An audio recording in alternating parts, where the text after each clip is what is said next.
This is part 2 in a series on William Marion Branham. In part 1, I talked about some of Branham's history and his claims to supernatural visitations. Esta é a parte 2 de uma série sobre William Marion Branham. Na parte 1 eu falei sobre um pouco da história de Branham e suas reivindicações de visitas sobrenaturais. Neste vídeo eu cobrirei algumas das organizações que estão espalhando a mensagem de Branham, sua visão da Bíblia e sua autoridade. Na primeira parte eu falei sobre como Branham morreu em um acidente de carro em 24 de dezembro de 1965. 5 meses antes ele reuniu alguns de seus líderes e disse que queria começar a Associação Evangélica William Branham, e isso seria com o propósito de distribuir os ensinamentos de Branham que tirariam um pouco do fardo de sua congregação local. Todavia, ele acaba morrendo 5 meses depois, mas a papelada estava em processo e foi estabelecida em 1966. Por volta dessa época, Roy Boder, um de seus seguidores, começou as publicações da Palavra Falada, com o único propósito de imprimir os sermões do irmão Branham. Agora, José Branham, em 1981, este é o filho mais novo de William Branham, começou as gravações da Voz de Deus. Naquele ano eles produziram 2.200 fitas. Em 1986, José Branham compra as publicações da Palavra Falada e as combina em uma organização. Em 2001, eles estavam produzindo 500.000 de fitas, 7 milhões de livros, em 45 idiomas, todo ano. Depois eles adquiriram o site Branham.org, que eu mencionei na parte 1. Branham.org atende a 2 milhões de pessoas em todo o mundo, 52 escritórios em todo o mundo, quase metade dos quais na África, e 16 na América Latina. As gravações da Voz de Deus enviam material para todos os países do mundo, e isso inclui 195 milhões de livros, quase 8 milhões de cassetes, e uma quantidade incontável de gravações de áudio digital. Agora estamos de volta ao início dos anos 1970, outra organização.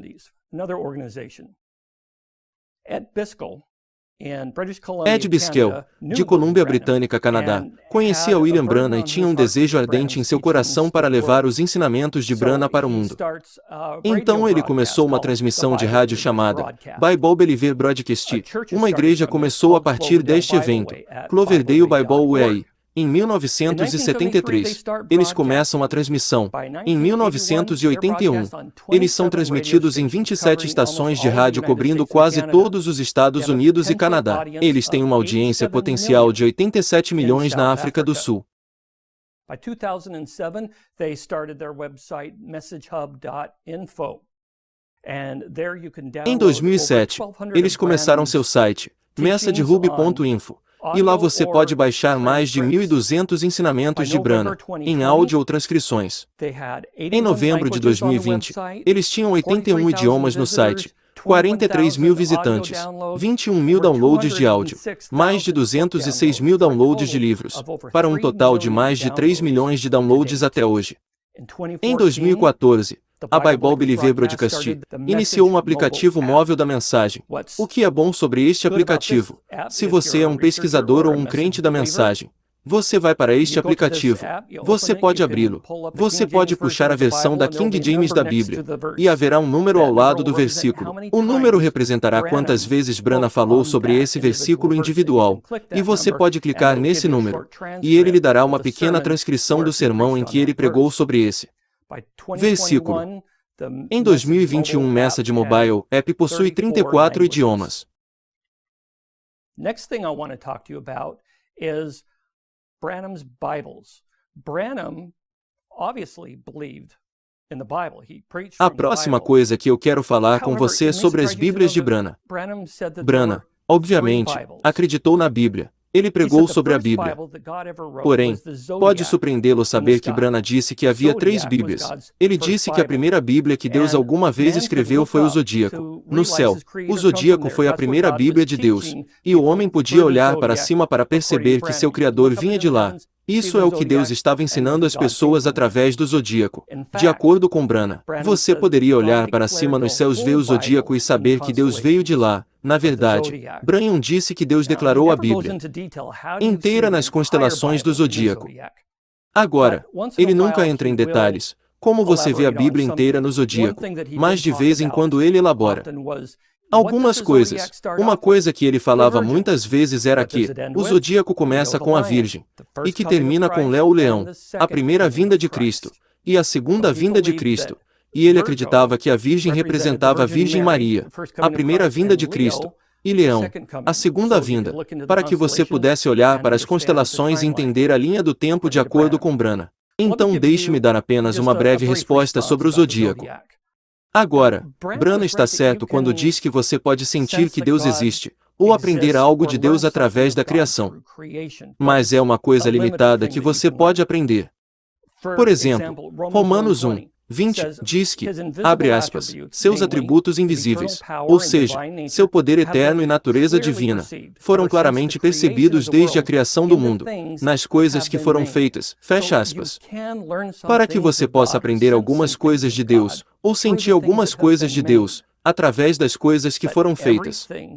Mas tudo que a Bíblia diz não pode ser visto na criação, nas estrelas, ou coisas como essas.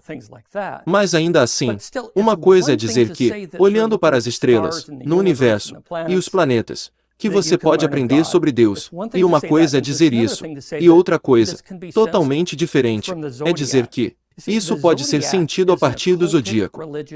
Você vê o zodíaco, é uma ferramenta religiosa ocultista, e esta ferramenta é usada por astrólogos, para fins de adivinhação, e Deus fala claramente contra a adivinhação.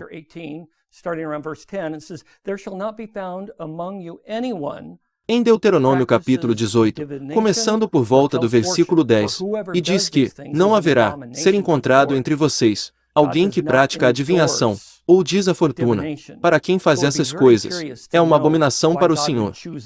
Deus não endossa a adivinhação, então seria muito curioso saber por que Deus escolheria o zodíaco para comunicar às pessoas, uma ferramenta religiosa ocultista, quando ele está claramente condenando isso. Outra coisa sobre o zodíaco foi que, Brana nem estava certo quando disse que começa com Virgem e termina com Leão. Isso não é verdade. Na verdade, começa com Áries e termina com Peixes. Então ele não fez o dever de casa, quando ele falou sobre a primeira Bíblia de Deus.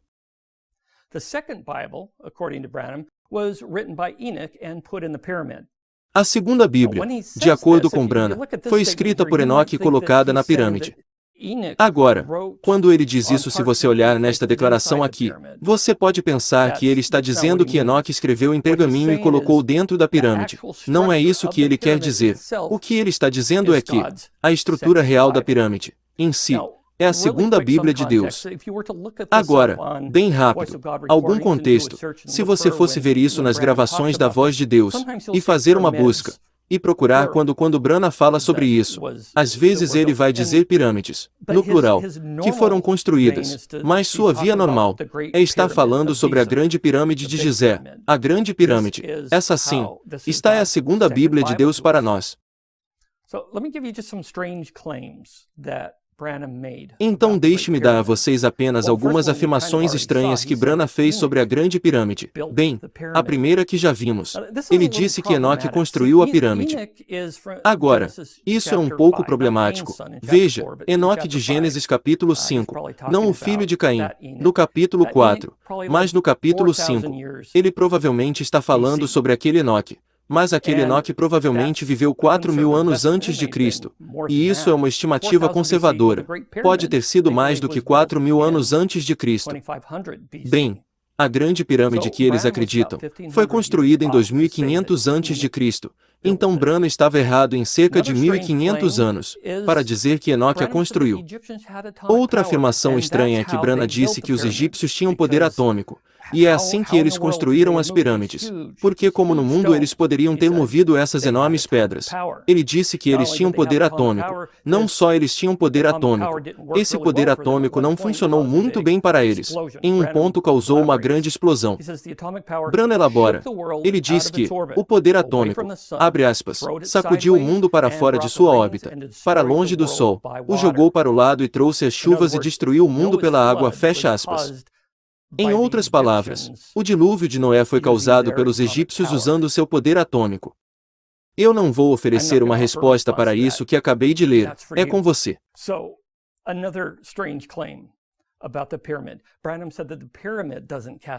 Então, Outra afirmação estranha sobre a pirâmide. Branham disse que a pirâmide não projeta uma sombra. Por que ela não projeta uma sombra? Bem, ele explica muitas vezes. Ele uma vez disse que, abre aspas, a pirâmide é tão perfeita, no centro da Terra, não importa onde o Sol esteja, nunca há uma sombra em volta, fecha aspas. Isso não faz sentido. Agora, às vezes, quando ele diz coisas assim, ele explica que é a geografia. A pirâmide é o centro geográfico ou geométrico da Terra. E nos dias de Branham essa era a visão que os cientistas tinham de que este era o centro geográfico da Terra. Eu não vou entrar no que isso significa, mas pelo que eu entendo, hoje eles não acreditam que este é o lugar onde estava o norte da Turquia. Mas vamos apenas dar uma colher de chá a Branham e dizer, ok, este é o centro geográfico da Terra. Por que não? Projetaria uma sombra. A única maneira de não projetar uma sombra é se o Sol estivesse sempre logo acima da pirâmide. Então, a afirmação dele nem faz sentido. Se você olhar para qualquer foto da pirâmide como esta, um lado é mais claro que o outro. A razão pela qual isso acontece é porque ela está projetando uma sombra sobre si mesma. E não é só isso. Se você olhar na base desta foto há pessoas de pé na sombra da grande pirâmide de Gizé, então a pirâmide projeta sim uma sombra. Mas de qualquer maneira,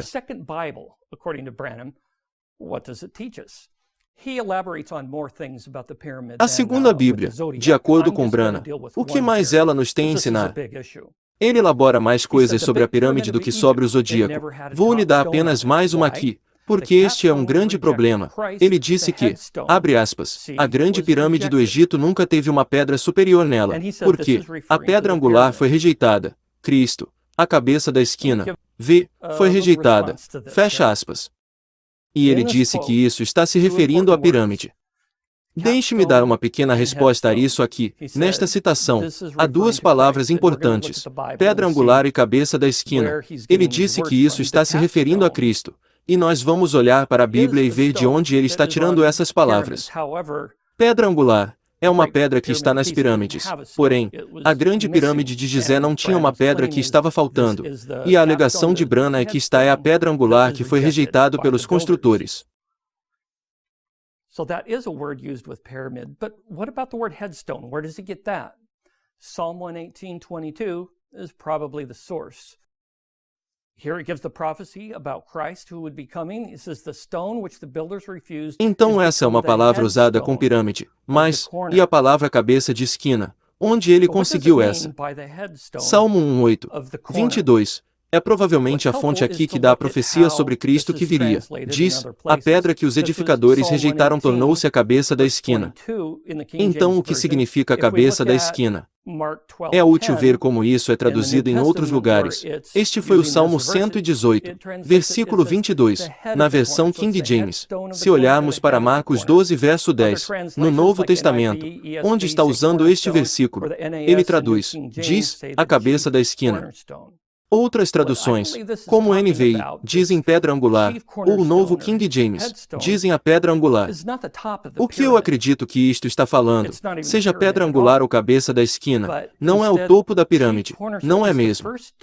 Mas em vez disso, é a primeira pedra colocada. Quando um edifício está para ser feito, eles colocam esta primeira pedra. Esta é a pedra angular. Colocam na esquina. E a sua posição determina a forma e a direção que o edifício vai seguir. Tudo está disposto de acordo com ela. Não é uma pedra de topo. O topo do edifício é, em vez disso, a base.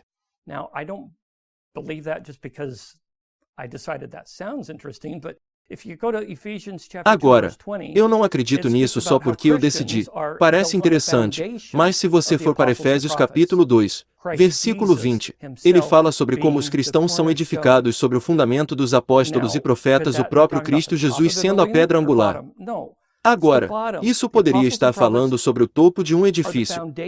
Ou a base. Não, é o fundamento dos apóstolos e profetas. São o fundamento.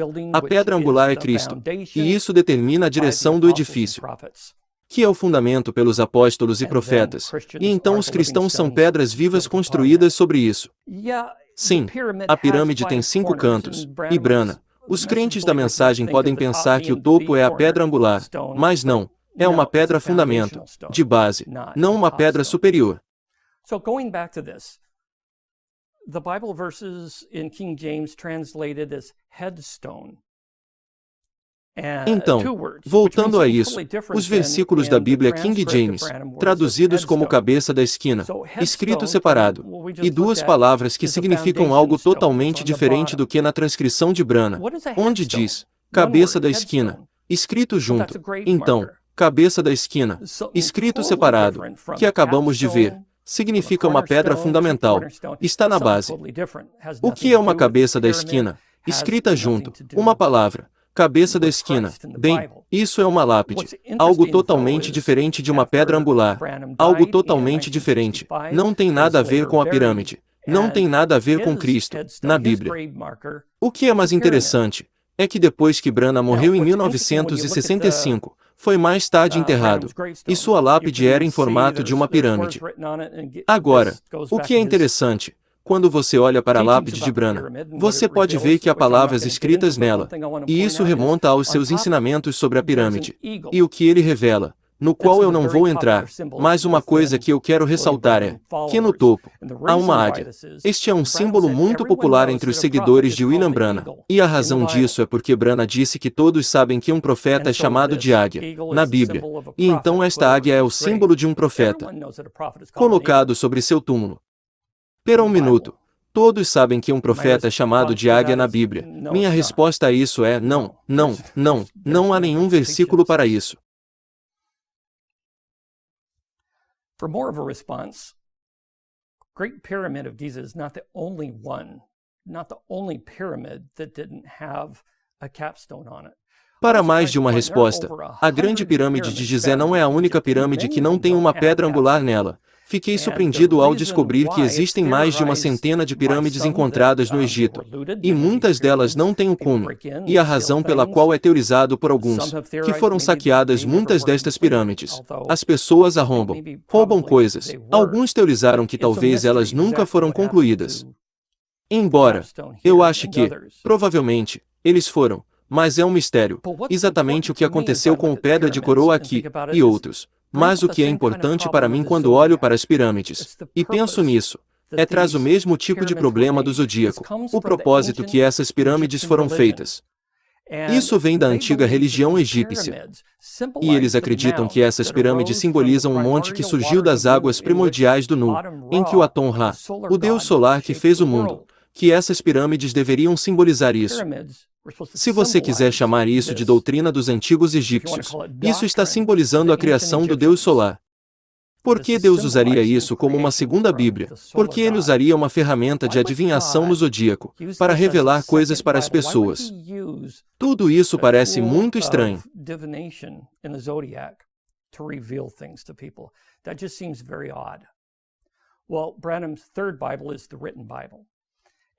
Bem, a terceira Bíblia de Branham é a Bíblia escrita, e eu não vou realmente entrar nisso.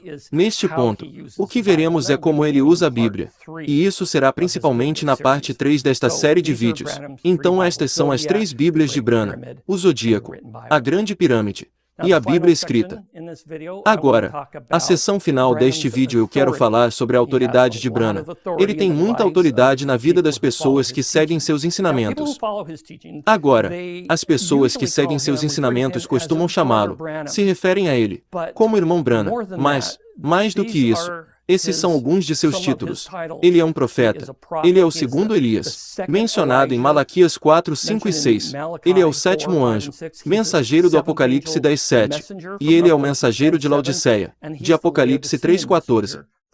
Vou descrever o que algumas dessas coisas são, mas na maioria das vezes, muitas dessas coisas são descritas neste livro, uma exposição das 7 eras da Igreja. Este livro vem de uma série de sermões de dezembro de 1960, e então foi publicado em forma de livro em 1965. Este é frequentemente o primeiro livro que Branham e seus seguidores irão imprimir e publicar e disseminar por todo o mundo. E neste livro vemos muitos desses termos saindo de outros lugares também. Então, neste livro, and this book we see a lot of these terms come out of other places as well. So in this book, Branham looks at Revelations chapter 2 and 3, and Branham olha para as revelações do capítulo 2 e 3, e nestes capítulos da Bíblia, e ali tem 7 igrejas para as quais Deus dá mensagens, e essas são as referências de capítulo e versículo para cada uma delas.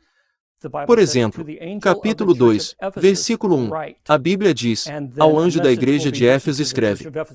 E depois uma mensagem será escrita para a igreja de Éfeso. E nesta mensagem, Deus pode elogiá-los pelas coisas que estão fazendo bem, e repreendê-los pelas coisas que não estão fazendo bem. Então Branham olha para essas 7 igrejas e diz que, na verdade, não são apenas igrejas, mas estes são períodos de tempo na história cristã, começando desde os tempos do Novo Testamento até o fim em Laodiceia. E enquanto estudava, decidiu chamá-los de eras da igreja. E deu as datas exatas de quando ele acreditou que essas eras da igreja existiam. Então Éfeso começou em 53 depois de Cristo e terminou em 170.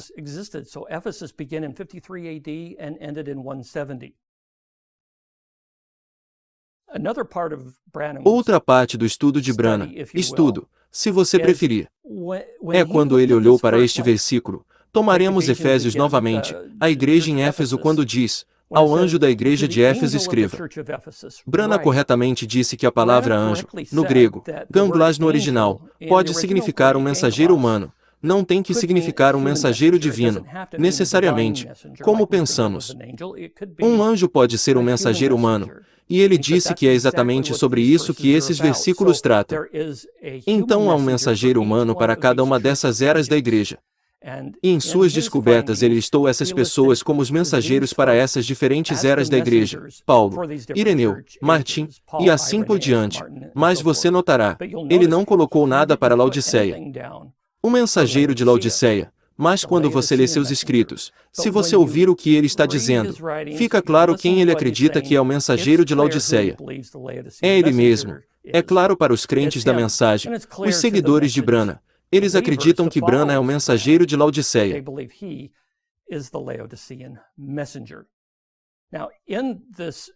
Agora, neste livro das eras da igreja, ao qual é referido muitas vezes, e se eu citar este livro vai dizer, as siglas, L e I, que significa, Livro das Eras da Igreja.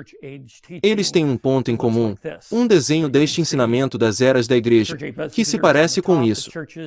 Para que você possa ver a igreja, 8 mensageiros no topo das igrejas, e embaixo, isso é provavelmente pequeno, sobre os anos em que esses caras foram os mensageiros. Então, agora vamos pensar sobre isso. Qual é o propósito desses mensageiros? Por que Deus está fazendo com que esses mensageiros venham? De acordo com Branham, ele disse, abre aspas, que Deus enviou seu profeta em todas as eras, onde as pessoas se desviaram da ordem divina. Deus sempre enviou seu servo a essas pessoas, a fim de corrigir falsos ensinamentos e levar as pessoas de volta a Deus. Fecha aspas. Então os mensageiros estão aqui para dizer às pessoas que eles se desviaram, e é assim que você volta aos trilhos. É interessante como ele usa a palavra profeta, ordem divina. Deus está enviando esses profetas em diferentes eras da igreja. But what is the message? What is the message that is being delivered to people to make them come back to the truth? Mas qual é a mensagem? Qual é a mensagem que está sendo entregue às pessoas, para fazê-las voltar para a verdade? Quando eu estava fazendo minha pesquisa sobre isso, está a grande questão desconcertante, que eu estava lutando para obter. Bem, qual é a mensagem? Então eu perguntei a pessoas diferentes, que tinham origens diferentes, e todas elas me deram listas diferentes. Talvez fosse a doutrina de Deus, e a semente da serpente, que novamente, estará em outro vídeo. Ou talvez seja a sua visão das mulheres. Muitos aspectos diferentes podem ser a mensagem, mas como eu estudei e pesquisei isso, estou convencido de que a mensagem é muito mais do que apenas essas doutrinas individuais. 1964, Branham disse que, abre aspas, Deus, em todas as eras teve seu Messias, para rejeitar a mensagem de Noé. Era rejeitar Deus. Rejeitar Noé era perecer.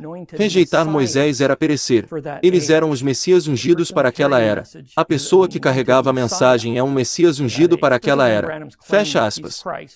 Não significa que Branham está alegando que ele é Cristo, mas ele dá uma visão bastante exaltada de si mesmo, quando sabemos o que ele estará alegando mais tarde. Então, Você não pode, exceto pela maioria das coisas que Moisés disse, e rejeitar Moisés em outras coisas, e perecer quem fazia isso. Era por rejeitar Deus. Você precisa aceitar o que o mensageiro diz, não apenas algumas partes. Eu estou pensando que ele está falando sobre todas as partes. E você pode se perguntar, bem, podemos olhar para talvez o que o outro mensageiro disse. Talvez isso seria bom para nós. Não precisa do mensageiro de Laodiceia. Porque nós tivemos 6 outros mensageiros, podemos ouvi-los. Não de acordo com Branham. Ele disse que, abre aspas, você não pode segurar essas coisas velhas que a outra igreja antes de você. Você tem que levar a mensagem da hora. Então ou você recebe isso, ou rejeita isso. Fecha aspas.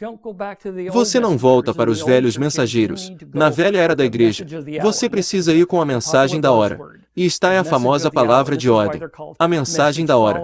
E está é porque eles são chamados de seguidores da mensagem. Porque Branham está ensinando a mensagem. Então, qual é a mensagem? A pergunta que fazemos é o que Branham diz. Você não pode dividir as coisas e dizer que, eu concordo com esta parte, eu não concordo com aquela parte. Agora, com certeza, como a Bíblia, pode ele falar de coisas que são mais importantes do que outras coisas. Se ele está falando sobre um indivíduo que ele curou, talvez bem isso seja uma coisa, mas quando ele fala sobre quem é Deus, e o que é a salvação, e todas essas outras coisas, você precisa acreditar em toda coisa. De fato, em um ponto em 1964, ele se referiu à mensagem como os pensamentos expressos de Jeová. É isso que a mensagem é, e os branhamitas acreditam que ele é o professor da mensagem. Uma última coisa sobre o assunto. 1962, ele dá uma elaboração arrepiante disso. Ele diz que, abre aspas, Deus era o mensageiro no início, fecha aspas. Veja que, na verdade, havia eras da igreja antes da de Éfeso, mas esta era a era da igreja judaica, no Antigo Testamento, é como Branham chamaria.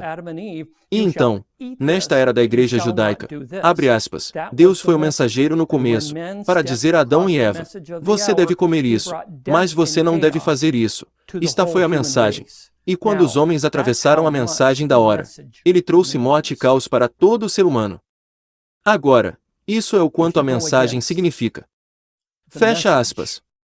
Se você for contra a mensagem, terrível, caos, catástrofe, você precisa acreditar e seguir o que a mensagem ensina. Então, como Branham veio a tudo isso, das datas e dos mensageiros, como ele fez isso? Bem, de acordo com ele, no livro das eras da igreja, no capítulo 4, ele fala sobre como foi, através do estudo e revelação, ele estudou essas coisas, ele olhou para a história da igreja, para descobrir quem seria o melhor, o que mais parecia. Ele seria o mensageiro. Ele estudou isso, e procurou o Espírito de Deus.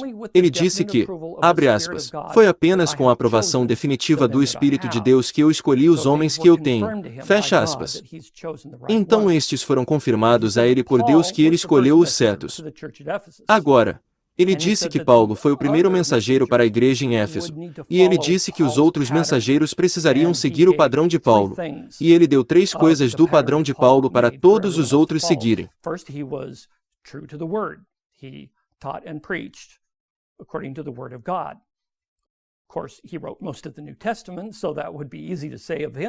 Primeiro, ele foi fiel à palavra que ele ensinou e pregou de acordo com a palavra de Deus. É claro, ele escreveu a maior parte do Novo Testamento. É muito fácil falar dele, mas também os mensageiros da igreja precisariam vir com o poder do Espírito. O que ele quer dizer com isso é poder na proclamação de sua palavra. Muito confiante, pregação forte, mas também se refere a curas e milagres. Soa familiar, de quem ele pode estar falando. E também a terceira categoria que ele está olhando nesses padrões seria o fruto. E com isso ele quer dizer que este mensageiro se preocupava com seu povo. Um movimento começaria a partir disso, porque ele nutre e ensina, e traz isso daqui. Então esses eram os requisitos para ser qualquer um dos primeiros mensageiros da era da igreja. O mensageiro de Laodiceia tem outros critérios que Branham encontrou na Bíblia, supostamente. Precisaria ser um profeta. Para ser o mensageiro de Laodiceia, e especificamente o profeta de Apocalipse capítulo 10, versículo 7. Agora, no vídeo 1, nós falamos longamente sobre a nuvem de 1963, no Arizona. Eu não sei se eu elaborei sobre o propósito desta nuvem, mas era comissionar Branham para voltar para a sua igreja e abrir os 7 selos. Branham, supostamente o profeta de Apocalipse capítulo 10, versículo 7. Então, quando ele está dizendo no livro das eras da igreja que você tem que conhecer o profeta de Apocalipse 10, 7, os seguidores de Branham, eles sabem exatamente o que isso significa. É ele, é Branham. Neste ponto, já está revelado a eles que ele é este profeta. O mensageiro de Laodiceia também precisaria ser Elias.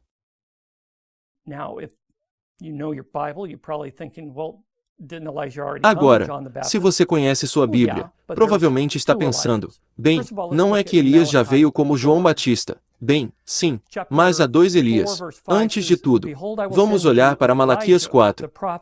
Capítulo 4, versículo 5, diz, Eis que eu vos enviarei o profeta Elias antes que venha o grande e terrível dia do Senhor, o qual Branham veria como o fim dos tempos. O Elias virá, e ele converterá os corações dos pais para seus filhos, e os corações de seus filhos para seus pais, e ele gosta de jogar a palavra deles para esclarecer aos pais pentecostais. Este seria o papel de Branham como segundo Elias a trazer as pessoas de volta a Deus, e a maneira como ele entende Deus. Novamente, vídeo 3.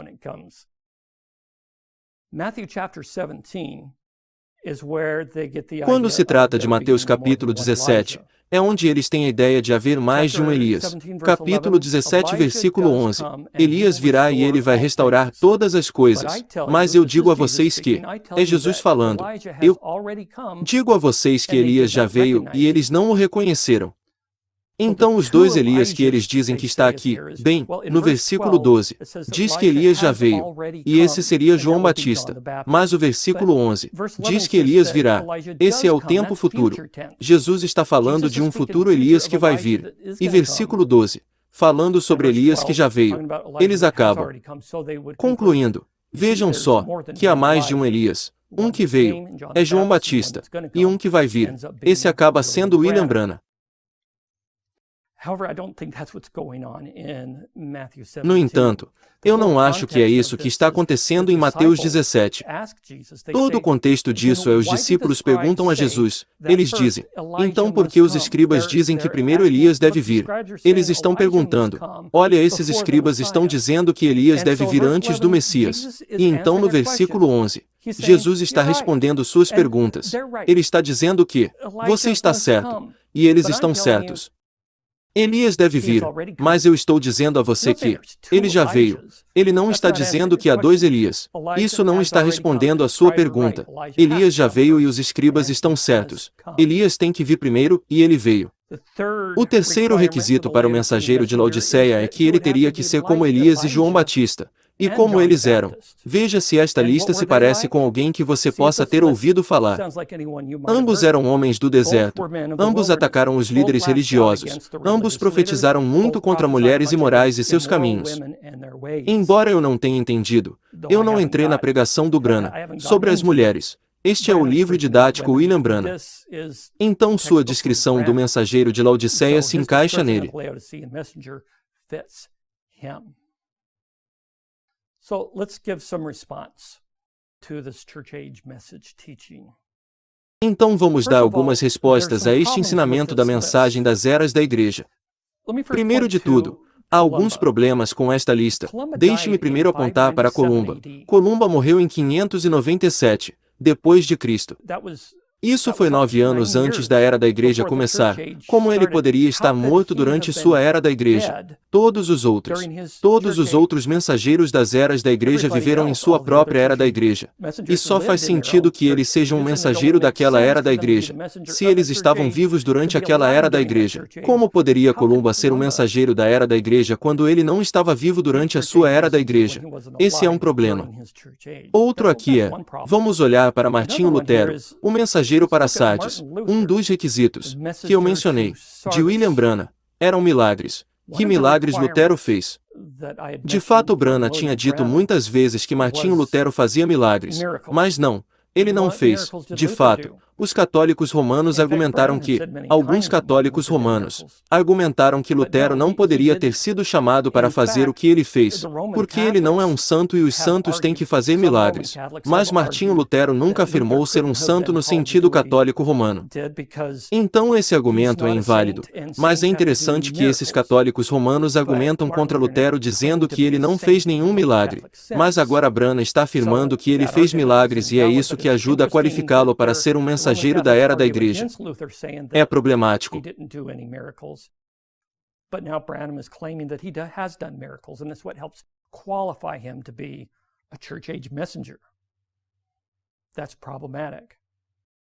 But also, what were the messengers supposed to do? Mas, também, o que os mensageiros deveriam fazer? Lembro que eles deveriam atrair as pessoas de volta da falsidade e ensinar-lhes a verdade. E você deveria acreditar em tudo o que eles ensinam. Mas esses caras não ensinaram o que Branham ensina. Especialmente para a doutrina da Trindade. Agora, eu tenho certeza que os crentes da mensagem adorariam discutir conosco sobre se Paulo realmente ensinou a Trindade ou não. Mas vamos apenas olhar para Lutero e Wesley. Vamos ao próprio Branham e ver o que ele disse antes de ensinar a doutrina da era da igreja em 1957. Ele disse que Martinho Lutero ensinou a Trindade como muitos outros catolicismos que estão na igreja luterana. Wesley seguiu em frente e ainda continua. Mas é um erro. Não é verdade. Nunca foi uma doutrina bíblica. Em 1957 ele reconhece que Lutero e Wesley, ambos mensageiros da era da igreja, sem dúvida, eles acreditam. Agora, mas ambos esses caras estavam ensinando essa Trindade. É um erro. Como eles poderiam ser mensageiros da era da igreja? As pessoas eram obrigadas a acreditar no que eles diziam, que a rejeição deles seria a rejeição de Deus. Não faz nenhum sentido. The next problem is Branham claimed that he came to all this information from the study of the Bible. O próximo problema é que Branham alegou que ele chegou a todas essas informações do estudo bíblico da história, e a juntou e foi confirmado por Deus. No entanto, isso é provavelmente falso. Deixe-me apresentar-lhe Clarence Lack. Este homem nasceu em 1850 e morreu em 1924. Clarence Lack fez os seus estudos e escreveu esses dois livros, A Verdade Dispensacional e o Livro da Revelação, em 1918. E em 1919, ele publicou esses dois livros. E nesses livros ele olha para Apocalipse capítulo 2 e 3. E ele acredita que estas são eras da igreja, não apenas igrejas reais, e ele fornece essas datas, como quando ele acreditava que essas eras da igreja aconteceram. Isso parece familiar. Esta lista é quase exatamente o que Branham divulgou. Agora, há uma diferença. Clarence Lack não tinha mensageiros da era da igreja. Ele não ensinou essa parte. Isso foi vindo de Branham. Depois, no entanto, a de Branham é quase idêntica, o que faz parecer suspeito. Há apenas duas datas diferentes nisso. Ele disse que em vez de 70 depois de Cristo, a era da igreja de Éfeso começou em 53 depois de Cristo, e a era da igreja de Filadélfia não terminou em 1900. 1906 e esse foi o início da era da igreja de Laodiceia, logo após os avivamentos da Rua Azusa. Instead, it was 1906, and that was the beginning of the Laodicea Church Age, right after the Azusa Street revivals. This is close, so close of a connection with these dates. I think it makes it highly suspect that Branham. Isso está próximo de uma conexão tão próxima com essas datas. Acho que torna altamente suspeito que Branham realmente veio com isso por conta própria. Então o que está acontecendo em Apocalipse capítulo 2 e 3? Agora, Branham pode reconhecer que estas eram igrejas reais, mas eu acredito que isso é o que elas eram. E isso é tudo o que elas eram. Não representou períodos na história cristã. Estas são mensagens de Deus para estas diferentes igrejas, mas só porque estas mensagens são para eles. Não significa que não sejam úteis para todos os outros também. São muito úteis e benéficas para eles. Cristãos em todos os tempos, podemos aprender com o que Deus estava dizendo a eles. Por exemplo, a igreja em Éfeso. No capítulo 2, Deus lhes repreende e diz que eles abandonam seu primeiro amor e eles precisam se arrepender. Isso é importante para todos os cristãos saberem, em tudo. Vezes, ele não entra em detalhes sobre como eles foram em seu primeiro amor. Eu não sei. Talvez eles ficaram muito focados na doutrina e não pensaram no Deus que essa doutrina representa. Eu não sei, mas eles abandonam seu primeiro amor. Nós como cristãos precisamos lembrar disso, e ser encorajados por isso e pensar em como é o Deus que amamos, não apenas fatos sobre ele. Mas para a igreja de Éfeso também há coisas positivas ditas sobre ela. No versículo 2 do capítulo 2, eles são elogiados por testarem homens que se chamam apóstolos que, na verdade, eram falsos apóstolos. E Deus os está elogiando. Eles estão fazendo um bom trabalho. Isso é definitivamente algo que as pessoas precisam estar cientes hoje. Existem falsos apóstolos lá fora. Existem falsos profetas lá fora. Existem falsos mestres. Enquanto eu falo sobre William Branham, se você é um crente da mensagem, eu espero que eles estejam abertos para ouvir o que eu disse apenas no vídeo 1 e 2, já e o resto da série. Há coisas sérias acontecendo aqui que devem nos fazer questionar se esse homem foi chamado por Deus para ensinar as coisas que ele fez.